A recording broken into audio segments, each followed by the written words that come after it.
for having given me an opportunity to share my thoughts on the pedagogical model of English pronunciation. Now, during my address, I'm going to take up some of the controversial questions. I'll try my best to provide you with some answers. Once we are through with it, we are going to have a discussion on those questions which are controversial on the face of it. So, throughout my address, I'm going to use the term BBC accent in place of RP. If you go through the latest pronouncing dictionary, Peter Roach clearly mentions the need for moving away from RP to BBC accent. I'd like you to refer to the dictionary to get the reasons why he advocates BBC accent in place of RP.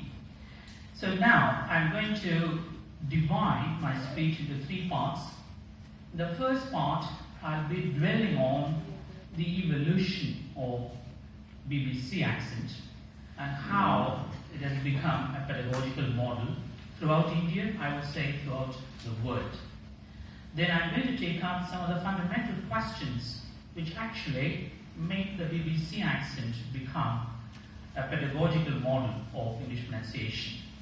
And towards the end of my address, I'm going to take up some of the controversial questions which you can also mull over.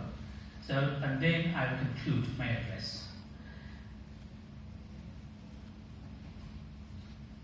Of all the native English accents, one of the most widely followed native English accents as a pedagogical model in India is BBC accent, also known as RP.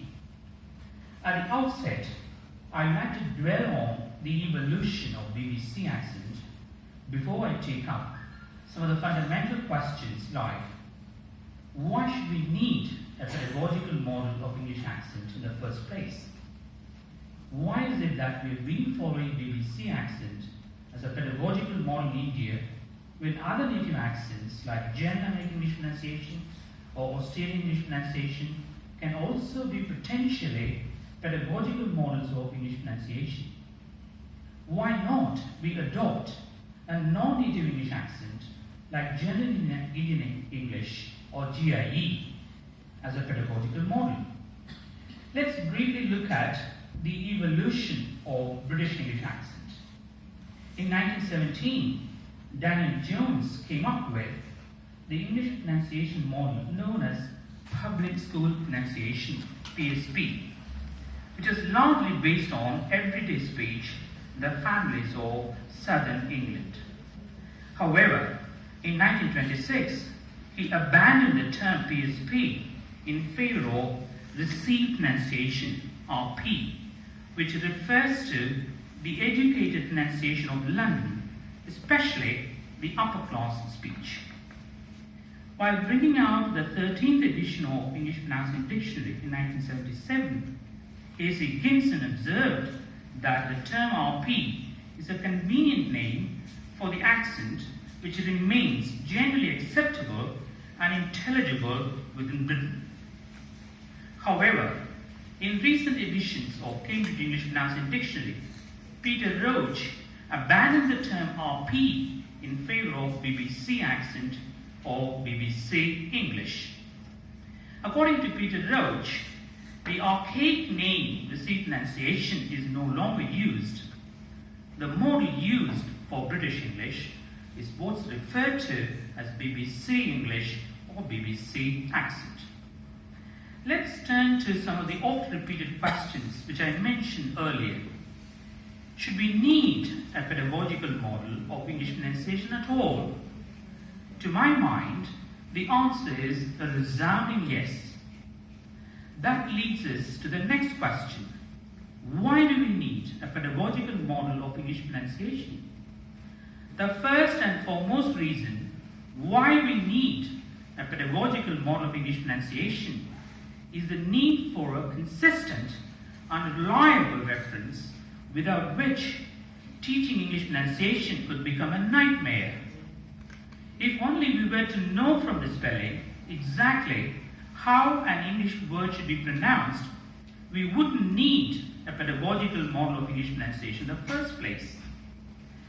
It's the lack of correlation between spelling and pronunciation in English which gives rise to the need for a reliable English pronunciation model. For example, the word plumber, which is more often than not pronounced as plumber in Indian English, clearly demonstrates the point which I am trying to make. That the word plumber has 7 letters, hence 7 sounds, in Indian English pronunciation actually nullifies the lack of correlation between letters and sounds in British English.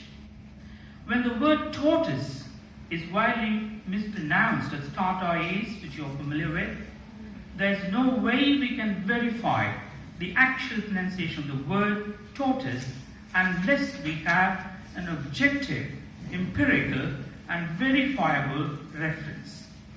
Therefore, a reliable pedagogical model of English pronunciation is absolutely paramount. Another crucial reason why we do need a pedagogical model of English pronunciation is curriculum, apart from examination standards in terms of accuracy. In the absence of a well-established pedagogical model of English pronunciation, it would be next to impossible to arrive at appropriate teaching materials or textbooks for English pronunciation. When we conduct tests on word stress or phonemic transcription, we need to fall back on a standard pedagogical model of English pronunciation. Not only does a good pedagogical model of English pronunciation help us to diagnose the pronunciation errors while teaching English pronunciation, but also it helps us devise the necessary means to correct such pronunciation errors. So far, we looked at some of the crucial reasons why we need a pedagogical model of English pronunciation. Now, let's turn to the choice of the pedagogical model of English pronunciation in India. Why is it that we have been following BBC accent as a pedagogical model in India? Why not we adopt General American English Pronunciation or GIE, General Indian English Pronunciation? Before I answer those questions, I'd like to draw your attention to some of the basic facts when it comes to English language teaching in India. It's a well-known fact that we closely follow British English when it comes to spelling. For example, every time we type a word like favor on a laptop or on a PC following British spelling, the Microsoft Word software immediately overrides it.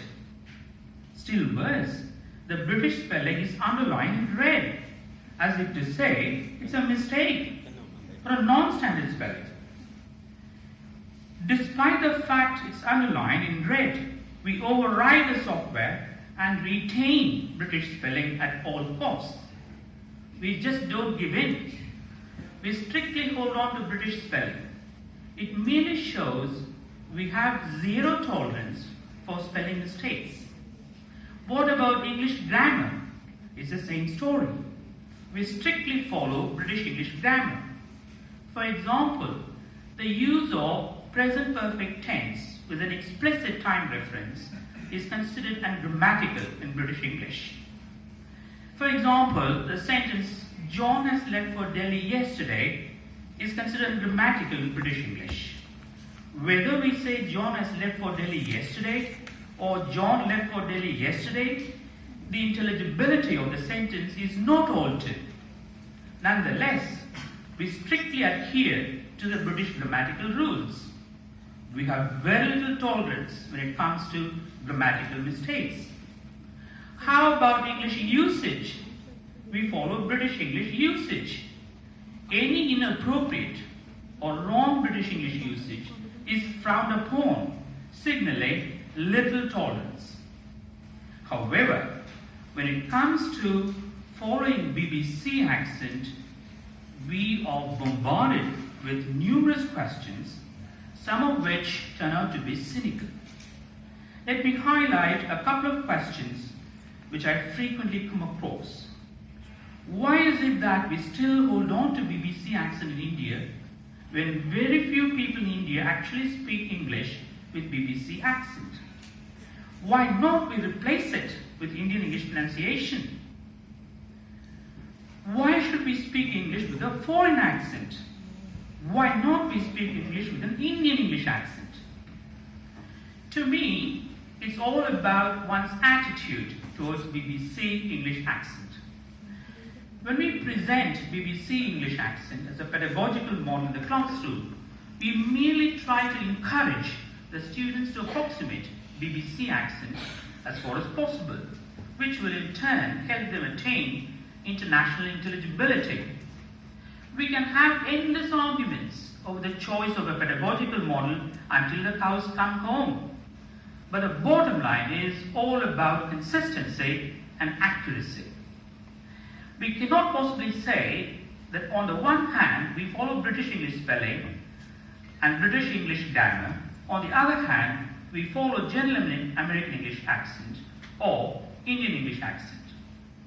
In my view, there is no implication whatsoever we consider other potential pedagogical models of English pronunciation, such as general American English pronunciation, or Australian English pronunciation, or general Indian English pronunciation, inferior to BBC accent or less pleasant sounding than BBC accent. To my mind, BBC accent is an end in itself. So those are the remarks which I wanted to make. So now we are going to have a discussion on some of the questions already raised. And some of you also may have some questions when it comes to the pedagogical model of English pronunciation.